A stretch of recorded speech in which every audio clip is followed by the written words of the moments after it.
பிலிப்பியருக்கு எழுதின நிருபத்தில் அவர் ஒரு வசனத்தை ஒன்று சொல்லுகிறார். 2வது அதிகாரம் 17வது வசனம். 2வது அதிகாரம், மேலும் உங்கள் விசுவாசமாகிய பலியின் மேலும்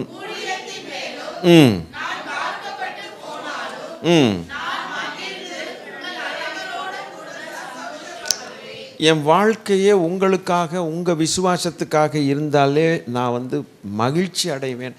கரைஞ்சி போனாலும் பரவாயில்ல. பானபலி, பானத்தை நீங்கள் ஊற்றுனீங்கன்னா திருப்பி அதை என்ன செய்ய முடியாது. தண்ணியை கொட்டிருச்சின்பீங்க. சில நேரங்களில் கை தட்டி ஒரு டம்ளர் வச்சுருப்பீங்க, டம்ளர் நிறைய தண்ணி இருக்கும். டபால் ஏதோ ஒன்று துணி இனி இழுக்கிறதுக்குள்ள டபக்குன்னு கொட்டிருச்சு. டைனிங் டேபிள் பூரா அந்த தண்ணி. சரி, ஒரு துணியை வச்சு தொடச்சி ஏதோ பண்ணியிருக்கிறோம். அந்த தண்ணியை பூரா மறுபடியும் புழிஞ்சு அந்த டம்ளருக்குள்ளே போட்டுங்க, முடியாது. So once gone is gone. அவர் அதை குறித்து கவலையே படலை. நான் உங்களுக்காக இந்த மாதிரி தண்ணி கொட்டுற மாதிரி திருப்பி எடுக்க முடியாமல் என் ஜீவியம் போனால், நான் வாழாட்டினாலும் பரவாயில்ல நீங்கள் வாழ்கிறதுக்காகன்னு ஒருத்தன் சொல்கிறான்னா, இவனுடைய சாக்ரிஃபைஸ் எப்படின்னு கொஞ்சம் யோசிச்சு பாருங்கள். இவனுக்கும் நமக்கும் எவ்வளவு ஏணி வச்சாலும் எட்ட மாட்டேங்குது. கரெக்டா? இந்த மாதிரி சொல்லக்கூடிய ஊழியக்காரங்க இருக்கிறாங்களா? இருக்கலாம். 1 or 2 people இருப்பாங்க, இருக்கிறாங்க. நல்ல ஊழியக்காரங்க இருக்கிறாங்க, நல்ல ஊழியக்காரங்கள் இருக்கிறாங்க. ஆத்ம தாகத்தினால், ஆத்ம பாரத்தினால் போதிக்கிற ஊழியம், சுகமாக்கும் ஊழியம், எல்லா ஊழியம் நல்லா செய்கிற ஊழியக்காரர்கள் இன்றும் உண்டு. அவங்களுக்கு மாதிரி அண்ணன் பவுல் தான். அப்புறம் சொல்லிட்டு வர்றான் பாருங்க, இது நிமித்தம் நீங்களும் மகிழ்ந்து, நான் சந்தோஷப்படுகிறேன். நீங்களும் உங்களுக்காக ஒருத்தன் தண்ணியை ஊற்றுற மாதிரி இனி திரும்ப அந்த தண்ணி வராத மாதிரி தான் வாழ்க்கையே தியாகம் பண்ணுற ஒருத்தன் உங்களுக்கு கிடைச்சான், நான் கிடைச்சேனே உங்களுக்குன்னு நான் ஒரு பக்கம் சந்தோஷமாக இருக்கும்போது, நீங்களும் என்னோட வாங்க 2 பேரும் சேர்ந்து கூத்தடிப்போம் அப்படின்னா, 2 பேரும் சேர்ந்து சந்தோஷப்படுவோம்னா.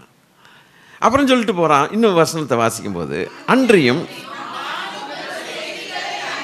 உங்கள் செய்திகளை அறிந்து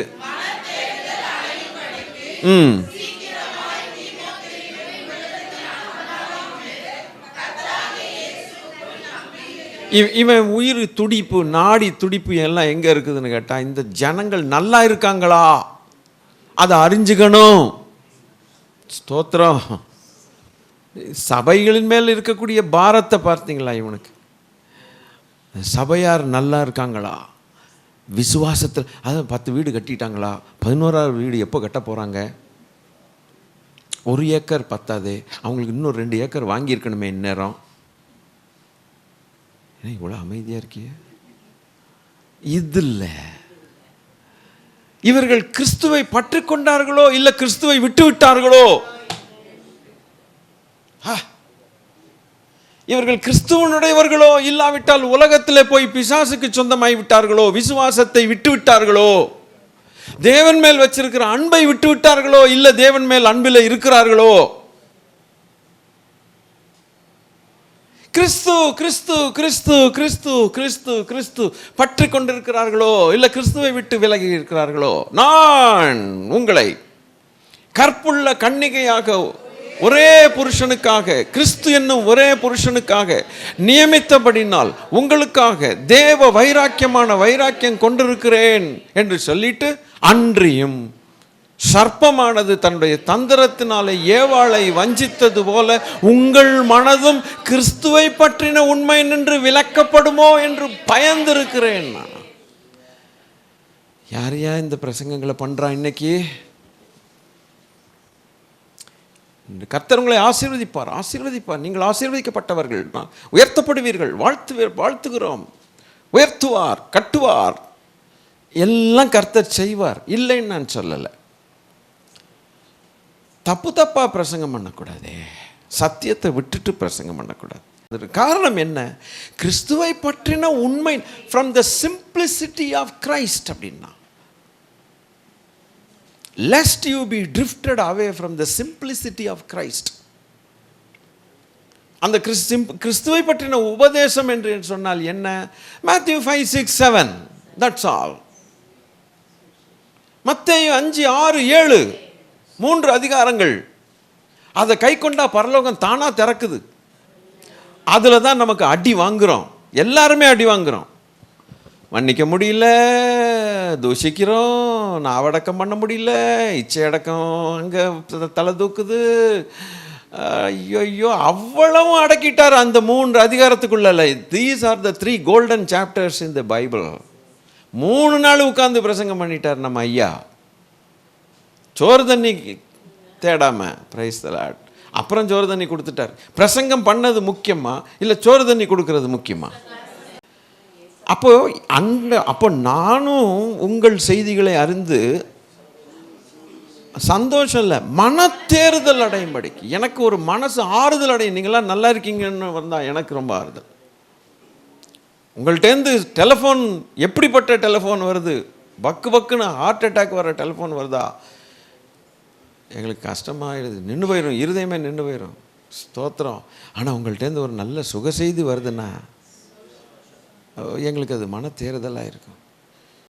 ஆக அவன் சொல்கிறான், உங்களுடைய சுக செய்தி மன தேறுதல்.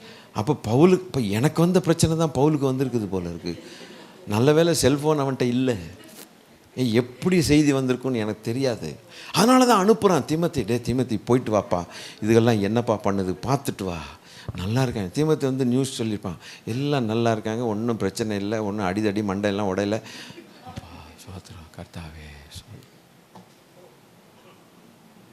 அப்புறம் இன்னொன்று சொல்கிறான் பார், அது என்னவென்றால்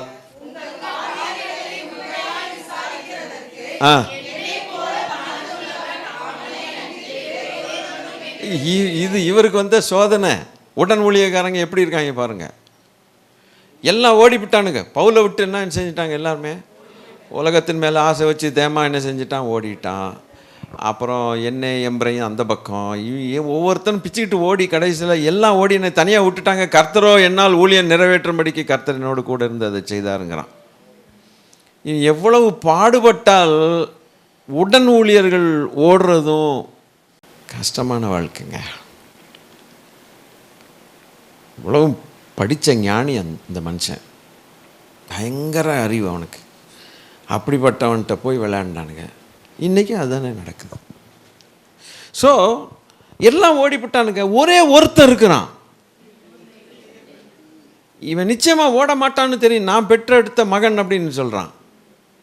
அவன் ஒருத்தந்தான் என்னே மாதிரி அவனுக்கு இருதயம் இருக்குன்னு. பார்க்குறது எவ்வளோ கஷ்டம் தெரியுமா இந்த நாட்களில். ஒரு ஊழியக்காரனை போல தான் நல்ல ஒரு ஊழியக்காரனுடைய அதே ஸ்பிரிட்டில் ஒரு ஒரு ஒரு உடன் ஊழியக்காரன் இருக்கிறது கொடுத்து வச்சிருக்கிற வரப்பிரசாதம். அது தேவன் கொடுத்துருக்கணும். யாரை நம்ப முடியுது? ஒருத்தனை நம்ப முடியுதா? போய் பார்த்துட்டு வாடான்னு. எத்தனை ஊழியக்காரங்க ஏமாந்துருக்காங்க தெரியுமா? போய் பார்த்துட்டு வாடா, 4 பேரை விசிட் பாடான்னு வந்தான்னு சொன்னால் கொஞ்ச நாளில் அவன் ஒரு சபையை ஸ்டார்ட் பண்ணி இந்த விசிட் பண்ண ஆத்மாக்கள்லாம் அவன் கூட்டிகிட்டு போகிறான். இந்த மாதிரி ஏகப்பட்ட கதைகள் கேட்டிருக்கோம். 1 2 இந்த ஊழியக்காரன் அத்தோட இவன் இருதயம் இந்த திசையில் பாதி அந்த திசையில் பாதி போயிடும். நல்லவன் நினச்சி ஹவுஸ் விசிட் பண்ணுறதுக்கு இவனை நேற்று வந்தான், நம்மளோட உடன் ஊழியக்காரனாக இருக்கான்னு பார்த்தா சபையை பாதியை தள்ளிட்டு போயிட்டான்டா இவன். இந்த மாதிரி கதைகளுக்கு பஞ்சமே இல்லை. அது ஊழியக்காரர்கள் நடுவில் இது விளங்கும், உங்களுக்கு அது விளங்காது. நயவஞ்சகமாய் கட்டுக்கதைகளுக்கு சாய்ந்து போகும் காலம் வரும். விதவைகளின் வீடுகளுக்கு போய் இருக்குது. எல்லா வசனங்களும் கரெக்டாக. ஏன் அந்த வசனங்கள்லாம் போடுறாங்க? அவங்க வாழ்க்கையில் கண்டது இதெல்லாம் ரொம்ப கஷ்டம். இனி உள்ளே உட்காந்துக்கிட்டே ஊழியக்காரனை திட்டிகிட்டு இருப்பான், அது இன்னொரு கதை. ஐயோ அவருடைய சினிமா கொட்டையை நடத்துறது அவ்வளோ ஈஸியாக இருக்குது உலகத்தில். அவனுக்கு ஒரு பிரச்சனையும் வர்றதே கிடையாது. அவனும் குடிப்பான் சிகரெட்டு, அவன் உடன் ஊழியக்காரனும் சிகரெட்டு குடிச்சிட்டு போயிட்டே இருப்பான். ஆனால் ஒரு தேவனுடைய ஆலயம் ஊழியம் நடத்துறது ரொம்ப கஷ்டம். அவன் நன்றி எனக்கு வேறு யாரும் இல்லைன்ட்டாங்க. என்னை போல மனதுள்ளவன் அவனே ஒருத்தனே இல்லை. ஸ்தோத்திரம்.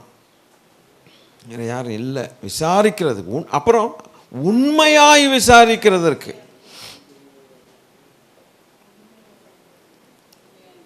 அப்புறம் 21 சொல்றான்,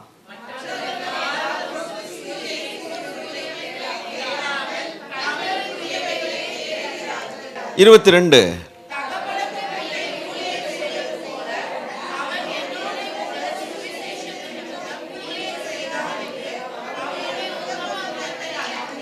உத்தம குணம் இருக்கிறது கஷ்டம், ஆட்களை கண்டுபிடிக்கிறது கஷ்டம். தகப்பனுக்கு ஒரு பையன் ஊழியம் செய்கிறான்னா அவன் நிச்சயமாக உத்தம குணம் உள்ளவனாக இருப்பான். அந்த உத்தம குணம் உள்ள ஆட்களை கண்டுபிடிக்கிறது இல்லை, கஷ்டம்ட்டான். ஆனால் இவன் ஒருத்தன், நானும் பார்த்துக்கிட்டு தான் இருக்கேன். ஒரு அப்பாவுக்கு கீழே இருந்து ஒரு பையன் எப்படி அழகாக உண்மையாக உத்தமமாக ஊழியம் செய்கிறான், அதுபோல் நான் சர்டிஃபிகேட்டு கொடுத்த பையன் இவன் அப்படின்ட்டு. எனக்கு எவ்வளோ தைரியம் தெரியுமான்னு கேட்குறாரு. கேட்டுட்டு, ஆகையால் என் காரியங்கள்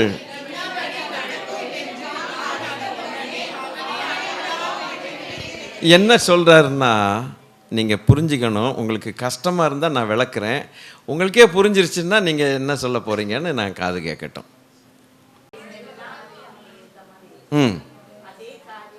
செய்கிறாரு. ஓகே, அப்புறம்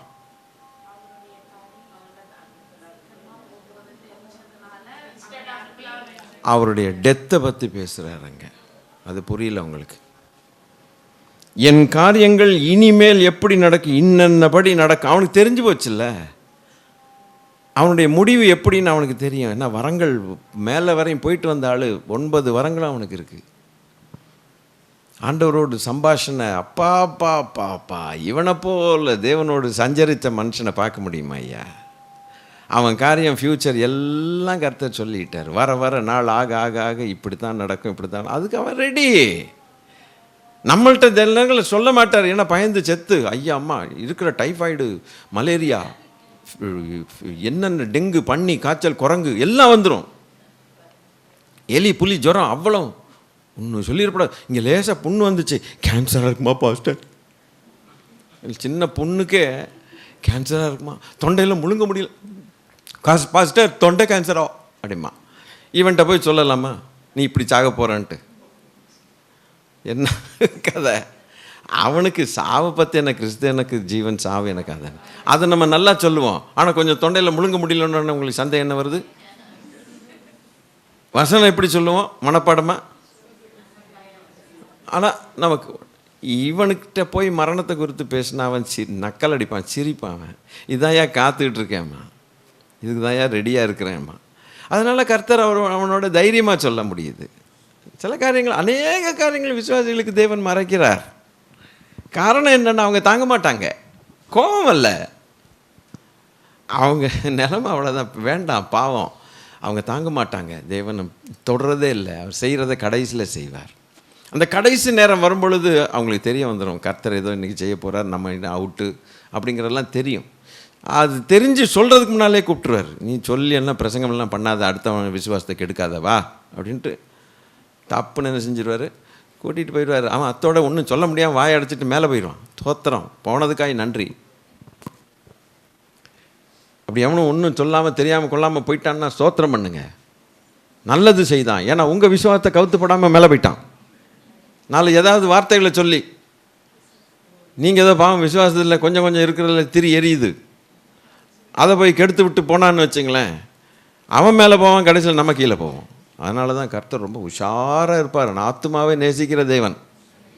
என்னென்னலாம் தவிர்ப்பாரோ தவிர்க்கட்டும். சொன்னால் வாங்கிக்கும், சொல்லாததை வச்சு அவர் சட்டை கிளிகிற மாதிரி தொங்காதீங்க. ஸ்தோத்திரம், நமக்கு ஆபத்தாயிடும். தேவையே கிடையாது, கர்த்தர் நடத்துவார், அவ்வளோதான். எப்படி நடத்துரு எனக்கு சொல்லி ஆகணும், என்ன பெரிய இது? அந்த அந்த அந்த ஒரு திமிரெலாம் நமக்கு என்ன வேண்டாம், வேண்டவே வேண்டாம். அவர் நடத்துகிறேன்னு சொன்னார்ல, வாயை பற்றிட்டு போயிட்டாரு. அன்னன்னைக்கு உணவு எல்லாம் கொடுத்து நடத்துவார், தூக்க வேண்டிய நேரத்தில் தூக்குவார்.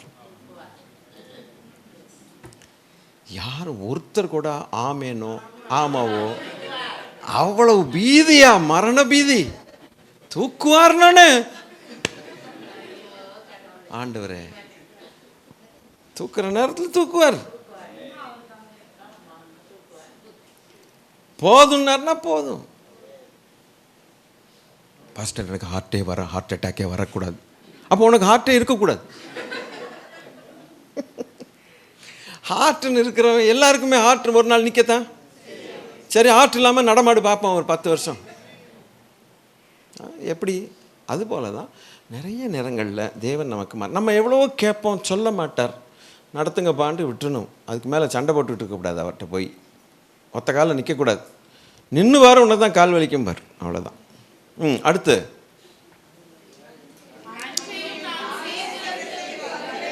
அப்போ என் காரியங்கள் இன்ன மாதிரி நடக்கும்னு நான் அறிந்த உடனே, அப்போ அவருக்கு தெரியுதுல்ல, அவ்வளவும் தெரியும். அது டீட்டெயில்டாக எழுத அவருக்கு விருப்பம் இல்லை. ஏன்னா அதை வாசிக்கிறவன் கஷ்டப்படுவான், பயப்படுவான், கஷ்டப்படுவான். அப்படி லைட்டாக அப்படி நீட்டாக தொட்டுட்டு அவர் தலை போயிடும்னு அவருக்கு தெரியும். அவன் சிரிச்சுக்கிட்டு போய் தலையை கொடுத்தான். சிரிச்சுக்கிட்டே போய் தலையை கொடுத்தாங்க. பாக்கியம் என்ன தலையை கொடுத்தாயா? அன்றியும் நானே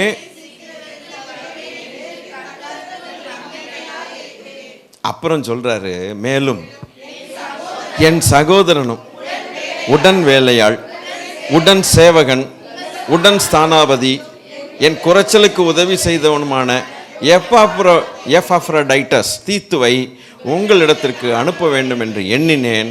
அவன் உங்கள் எல்லார் மேலும் வாஞ்சை உள்ளவனும் நான் தான் வியாதிப்பட்டதை நீங்கள் கேள்விப்பட்டதுனாலே. தான் வியாதிப்பட்டதை அடுத்தவன் கேள்விப்படும் போது ரொம்ப ஏண்டா இவனுக்கு தெரிஞ்சு போச்சுன்னு சொல்லி அவன் அழுதானா. இந்த கேரக்டர் எப்படி இருக்குன்னு பாருங்க. இல்லையா? நமக்கு ஒரு நாள் மூக்கு கொஞ்சம் லேசாக அது இருக்க வேண்டிய இடத்துலேருந்து ஒரு அரை சென்டிமீட்டர் கீழே இறங்கிச்சுன்னு வச்சுங்களேன், அதாவது மூக்குச்சளி. அப்பா ஊர் உலகத்துக்கே சொல்லி, அப்பா உடம்பு இப்படி பண்ணது அப்படி பண்ணதுன்னா ஒரு சின்ன காரியத்தில் இவன் மரணத்துக்கு ஏதுவாக இவன் வியாதிப்பட்டதை, அதாவது மரணத்துக்கு ஏதுவான்னு எழுதலை, தான் வியாதிப்பட்டதை நீங்கள் கேள்விப்பட்டிருக்கீங்கன்னு சொல்லி அவ்வளவு வியாகுலம் அடைஞ்சிட்டானா. ஐயோ என் வியாதி மற்றவனுக்கு தெரிஞ்சு போச்சுரா, ஐயோயோ இது தெரியக்கூடாதே. அவன் என்ன வியாதின்னு எனக்கு தெரியல, உங்களுக்கு எனக்கும் தெரியாது, அதுங்க எழுதப்படலை. அதெல்லாம் சொல்லாமல் மறைச்சி, அவ்வளவு வியாதியும் மறைச்சி அவன் எப்படிப்பட்டவனாக இருக்கிறான். அவனை குறித்து ஒரு பெரிய சர்டிஃபிகேட்டே கொடுக்குறாரு. சகோதரனுங்கிறாரு, உடன் வேலையாளுங்கிறாரு, உடன் சோல்ஜருங்கிறாரு, சேவகனுங்கிறார், சோல்ஜர் அப்படிங்கிறாரு, ஸ்தானாபதிங்கிறாரு, என் குறைச்சலுக்கு உதவி செய்ததமான ஊழியக்காரன். குறைச்சல் ஆயிடுச்சு, அவனுக்கு பட்டுன்னு போய் ஓடி போய் செஞ்சவன். இன்னைக்கு இருக்கிறானுங்களா நம்மள்ட்ட இருக்கிறவங்கெல்லாம் அப்படி? இவ்வளவு சர்டிஃபிகேட்டு எப்பாப்ரோடைட்டஸுக்கு கர்த்தர் பவுல் சொல்றார். அப்போ இவனுடைய உள்ளம் இந்த எப்பாப்ரோதீத்துவை எவ்வளவு ஆசீர்வதிச்சிருக்குன்னு நீங்களே சொல்லுங்க, வாயை திறந்து. இவனை குறித்து தாட்டு வந்தாலே, பவுலோட 1-2 பேர் இப்படி இருந்தாங்க, 1-2 பேர் இப்படி இருந்தானுங்க. நான் உங்களிடத்துல அனுப்பலாம்னு ஆசைப்படுறேன். அவன் வியாதிப்பட்டது உண்மைதான் ஒரு வழியா. அதுக்கு அடுத்த வசனத்தை சொல்றாரு, அப்பன்னா ஒரு மரணத்துக்கு எதுவான வியாதி தானே, கொஞ்சம் செத்து போறதுக்கு ரெடியா இருந்தான். அதை ஜனங்கள் கேள்விப்பட்டாங்கன்னு சொல்லி ஒரே வருத்தமா, ஐயையோ இவனுங்களுக்கு ஏண்டா தெரிஞ்சு போச்சு நம்ம வியாதின்னு. அப்பா எப்படிப்பட்ட ஊழியக்காரன்! அந்த ஊழியக்காரன் பவுலுக்கு குறைச்சலுக்கு இவன் ஓடி போய் அப்படி சொல்லிட்டு, அவன் உங்கள் எல்லார் மேலும் அப்படின்னு சொல்லிட்டு வாஞ்சை உள்ளவனாக இருக்கிறான்னு சொல். அப்புறம் அவன் வியாதிப்பட்டு மரணத்துக்கு சமீபமாக இருந்தது உண்மைதான், ஆகிலும் தேவன் அவனுக்கு இறங்கினார். அவனுக்கு இறங்கினதும் அல்லாமல் துக்கத்தின் மேல் துக்கம் எனக்கு உண்டாகாதபடிக்கு எனக்கும் இறங்கினார். ஆகையால் நீங்கள் அவனை மறுபடியும் கண்டு சந்தோஷப்படவும் என் துக்கம் குறையவும் அவனை அதிசீக்கிரமாய் அனுப்பினேன். ஆனபடினாலே நீங்கள் கர்த்தருக்குள் மிகுந்த சந்தோஷத்தோடு அவனை ஏற்றுக்கொண்டு இப்படிப்பட்டவர்களை கனமாய் எண்ணுங்கள். ரொம்ப கனத்துக்குரியவர்களாக எண்ணுங்கள், ரெஸ்பெக்ட் கொடுத்து எண்ணுங்கள்னு சொல்லி பவுல் ஐயா அந்த ஒரு மனுஷனை குறித்து சொல்கிறாருன்னா, அன்பான ஆண்டவர் பிள்ளைகளே, இது நம்ம சிந்திக்க வேண்டிய ஒரு பெரிய ஒரு பாடங்கள் இல்லை? எவ்வளோ அனுபவத்தில் அதை தேவன் எழுதியும்படிக்கு இவன் இந்த பிலிப்பிய சபைக்கு ஜெயிலேருந்து எழுதுகிறான். அந்த எழுதின கடிதாசை நமக்கு தேவன் வாசிக்கணும்னு சொல்லி பைபிள் ஆக்கி விட்டுட்டார் நமக்கு. வேதமாக்கிட்டார். இவன் இவன் எழுதின கடிதாசி இப்போ நமக்கு வேதமாயிருச்சு. அப்படின்னா எந்த அளவுக்கு இந்த கடிதாச தேவன் அனுமதி கொடுத்திருப்பார், அதை அங்கீகரிச்சிருப்பார். இதுதான்டா நான் எழுதுனா எப்படியோ என் பையனை வச்சு இப்படித்தான் நான் எழுதுவேன். அவன் வாழ்க்கை கரெக்டாக மேட்ச் ஆகுது.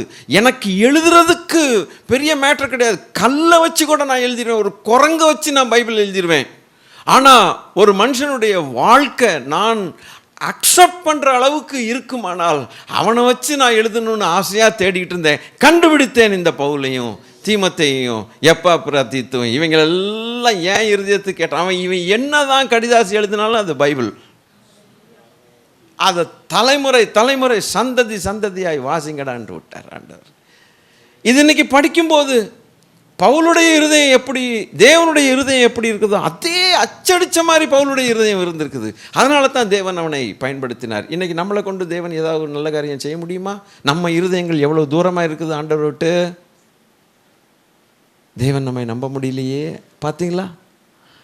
அதுதான் தேவ பிள்ளைகளே, கற்றுக்கொள்ளலாம். எந்திரிச்சு ஜெபம் பண்ணலாம். என்ன பாடங்களை ஆண்டவரிடத்தில் நம்ம கற்றுக்கொண்டோம்? அது கற்றுக்கொண்டதுக்கு அப்புறம் நம்ம வாழ்க்கையில் நம்ம நடைமுறையில் கொண்டு வந்தால் தான் தேவன் மகிமைப்படுகிறார். ஒரு காரியத்தை கர்த்தர் சபையில் பேசுகிறார், அல்ல எப்படியோ நீங்கள் வாசிக்கும் போதோ, பைபிள் வாசிக்கும் போதோ, வீட்டிலையோ அல்ல சபையிலையோ கர்த்தர் பேசும்போது பேசுகிறார். நல்லா தெரியுது ஆண்டவர் தான் பேசுகிறாருன்ட்டு. அதை என்ன பண்ணிடக்கூடாது, அத்தோடு அதை நிறுத்திடாமல் எனக்கு அதை அப்ளை பண்ணிக்கணும். என் தேவன் என்னோடு என்ன, அப்போது இதை அதன்படி செய்தால் ஸ்தோத்திரம், அதை பட்டு விலகாமல் இருக்கிறதுக்கு கிருபை கொடுங்கப்பான்னு ஜெபிக்கணும். செய்யலைன்னா ஆண்டவர் சொல்கிறார் இப்படி, அதன்படி நம்ம செய்யலைன்னு நம்ம மனசாட்சி சொல்லுதுன்னா அப்படி கம்முன்னு இருந்துட்டு போயிட்டே இருக்க வேண்டியதான். என்ன செய்யணும்? ஐயையோன்னு பயந்து செத்து, ஆண்டவரே ஐயப்பா நீங்கள் சொல்கிறத நான் செய்யலையே, தெய்வமே என்னை மன்னிங்க பா, அப்படி கதறின ஒரு காரியங்கள், ஒரு சம்பவங்கள்லாம் உங்கள் வாழ்க்கையில் இருந்திருக்குதா?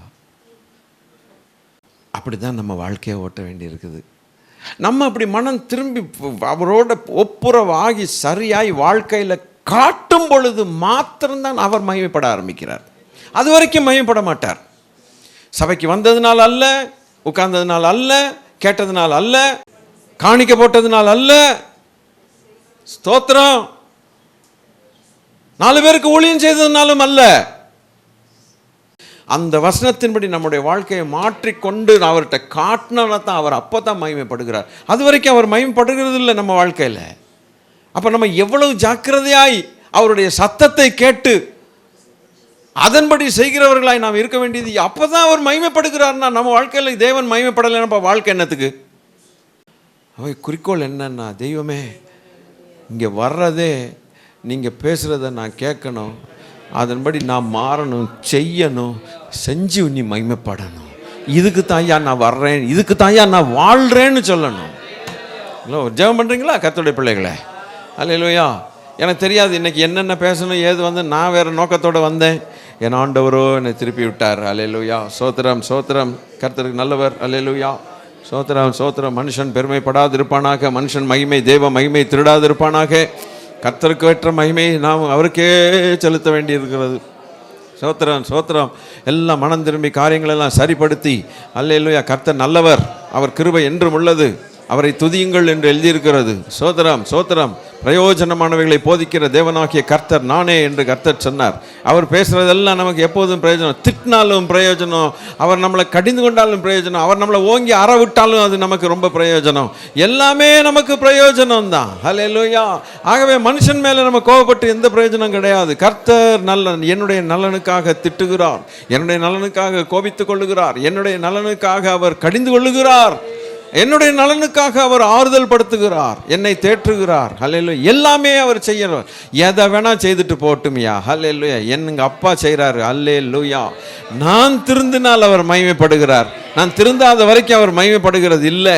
அப்போ சொல்லுங்க, நானும் என் வீட்டாருமோன்னு எத்தனை முறை பாட்டு படித்தாலும் கூட தேவன் மகிமைப்படாவிட்டால் அப்புறம் வாழ்ந்து என்ன லாயக்கி ஆண்டவரை? இந்த ரகசியங்களை இன்னைக்கு சொல்லி கொடுத்தீங்களே, பவுலுடைய காரியங்கள் எல்லாம் எங்களுக்கு விளக்கி காட்டினீங்களே, கிறிஸ்துவை பற்றின உண்மை என்று உங்கள் மனம் விளக்கப்படுமோ என்று பயந்திருக்கிறேன் என்று சொன்னீங்களே ஆண்டவரே.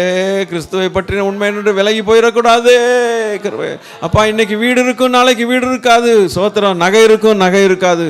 இது இருந்து இன்னும் ஒரு பிரயோஜனம் இல்லை. கிறிஸ்து இல்லாவிட்டால் ஒண்ணுமே பிரயோஜனம் இல்லை ஐயா. அப்பா சோத்திரம் சோத்திரம் ஸ்தோத்திரம் ஸ்தோத்திரம். பிள்ளைகளை ஜெபம் பண்ணுங்க. யார் யார் எப்படியெல்லாம் ஜெபிக்கணும்னு விரும்புனா, தேவன் எல்லாரோடையும் பேசி இருப்பார். ஒட்டுமொத்தமாய் பேசுகிறவர் அல்ல, ஒவ்வொருத்தரோடும் பேசுகிற தெய்வம் அல்லவா. நம்ம ஒவ்வொருத்தரும் ஆத்மாவுக்காக மரணத்தை ருசி பார்த்த தேவகுமாரனாகிய இயேசு கிறிஸ்து. சோத்திரம் சோத்திரம். நல்ல தேவன், நல்ல தேவன், நல்ல தகப்பன், நல்ல தகப்பன், நல்ல தகப்பன். ஒரு பவுல் 2 பேரை குறித்து சாட்சி சொல்ல முடிஞ்சது. சோத்திரம். நாம் அப்படி இருக்க முடியுதா? எல்லாம் சவாலான ஒரு வாழ்க்கை. Praise the lord. ஹல்லேலூயா. சோத்திரம் சோத்திரம் சோத்திரம் சோத்திரம். கர்த்தருக்கு ஸ்தோத்திரம், கர்த்தருக்கு ஸ்தோத்திரம், கர்த்தருக்கு ஸ்தோத்திரம். ஜெபம் பண்ணுங்க, ஜெபம் பண்ணுங்க, ஜெபம் பண்ணுங்க. சபைக்காய் ஜெபம் பண்ணுங்க, சபைக்காய் ஜெபம் பண்ணுங்க. குடும்பங்களுக்காய் ஜெபம் பண்ணுங்க, குடும்பத்துக்காய் ஜெபம் பண்ணுங்க. ஹல்லேலூயா. பிள்ளைகளுக்காய் ஜெபம் பண்ணுங்க. சோத்திரம்.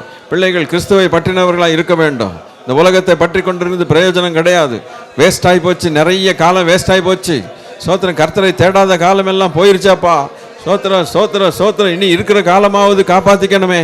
கர்த்தாவே என்னை மன்னியும் ஐயா, என்னை மன்னியும், என்னை மன்னியும், என்னை மன்னியும், என்னை மன்னியும். என்னென்ன காரியங்களில் மன்னிப்பு கேட்கணுமோ மன்னிப்பு கேட்போம்.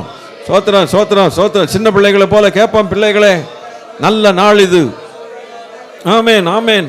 நாவை அடக்காததுக்காய் மன்னிப்பு கேட்போம், கண்களை அடக்காததுக்காய் மன்னிப்பு கேட்போம், சிந்தையை அடக்காததுக்காய் மன்னிப்பு கேட்போம். சோத்திரம். செய்ய வேண்டியதை செய்யாமல் போனதுக்காய் மன்னிப்பு கேட்போம், செய்யக்கூடாததை செய்ததுக்காய் மன்னிப்பு கேட்போம். சோத்திரம் சோத்திரம் சோத்திரம். கர்த்தருடைய சமூகத்தை அசட்டை பண்ணினதுக்காய் மன்னிப்பு கேட்போம். சோத்திரம் சோத்திரம். கர்த்தருடைய சத்தத்தை கேட்டும் அதன்படி செய்யாமல் போன குற்றங்களுக்காக மன்னிப்பு கேட்போம்.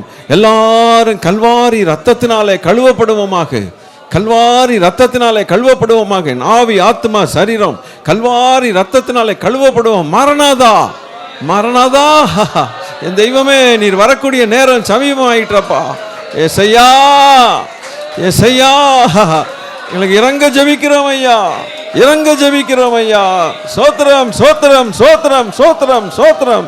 கர்த்தரை நீ நம்பலாம். ஒரு எப்பாப்ரா தீத்துவை பவுல் நம்பினது போல கர்த்தர் என்னை நம்பலாமே, கர்த்தர் உங்களை நம்பலாமே. நன்றி நன்றி.